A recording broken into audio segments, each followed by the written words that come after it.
তৃণমূল নেত্রী তথা মন্ত্রী শশী পাজা তিনি কি বলেছেন শুনুন। মুখ্যমন্ত্রী বাংলার মমতা বন্দ্যোপাধ্যায় একটা চিঠি দিয়েছেন চিফ ইলেকশন কমিশনারকে, সেই মর্মেই চিঠি দিয়েছেন যে এসআইআর নিয়ে তো তাড়াহুড়ো কিসে। আপনার এসআইআর 2002 তে 2 বছরে লাগলো, আর এটা 2 মাসে শেষ করতে হবে। এই বিষয় নিয়ে লিখেছেন বিএলও প্রচুর চাপে আছে, বুথ লেভেল অফিসার প্রচন্ড চাপে আছে, মারা যাচ্ছেন, কাজ করতে চাইছেন না।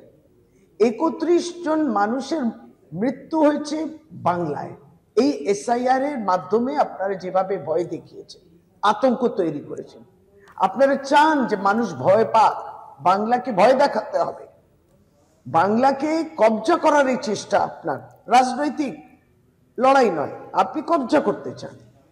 এবং কবজা যেন তেন প্রকারও নেই, হুমকি, নানাভাবে ধমকানো চমকানো, এবং তারপর এসআইআর নামেতে একটা ভয় তৈরি করা।